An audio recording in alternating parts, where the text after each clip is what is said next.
I would first like to explain that despite the title of this review, I genuinely enjoyed Metroid Prime 3 while I was playing it. If the game were a delectable buffet of spicy Mexican delights, then what I'm actually complaining about is the jalapeno diarrhea of scorching death the day after. While Metroid Prime 3 brings a lot of new content to the series, such as remote-controlled shooting and plot, it has many surprising shortcomings.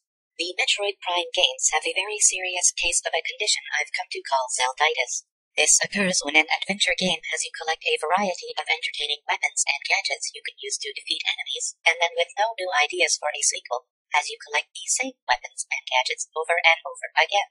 Every Metroid game starts the same way. You play as Samus Aran, a bounty hunter with an alien power suit which inexplicably dislocates your shoulders, who winds up on various planets where general bad stuff is occurring, which usually has something to do with space pirates, Metroids, or some combination of both. You then trip over a rock which causes your suit to malfunction, and lose all the awesome weapons you got in the previous game, and you spend the rest of the game trying to collect them in some kind of sadistic Easter egg hunt with a hole in your basket. Metroid Prime 3 is more of the same, except that they do not even show you tripping over the rock. When you start the game, your awesome weapons have simply vanished into thin air, which I did not quite discover until I spotted a hidden power-up on the other side of a large gap with a grapple point in the center, and promptly fell to my death when I discovered I no longer had a grapple beam. I was even more baffled after collecting the grapple beam for the third game in a row, and discovered that I couldn't use it to swing from hooks anymore, and could only use it to pull around loose debris.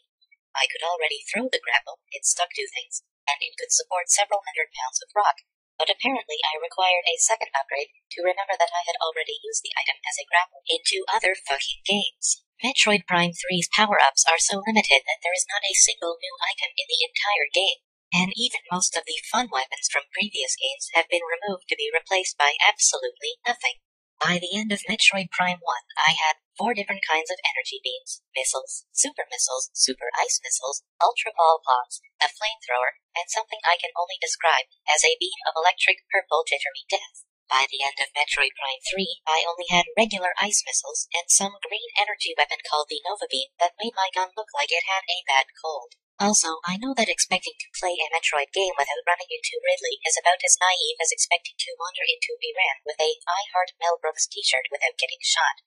But, after killing him for the second time in the game, I began to feel like he was more of a running joke than an actual nemesis, although I do give him credit for getting killed more times than Daniel Jackson and Tasha Yar combined, and still somehow believing that he could defeat me if he rebuilt himself with a scarier name. It makes me wonder what his life insurance premiums must be like. Of course, if you fill in your occupation as space pirate, those application forms will probably simply self-destruct.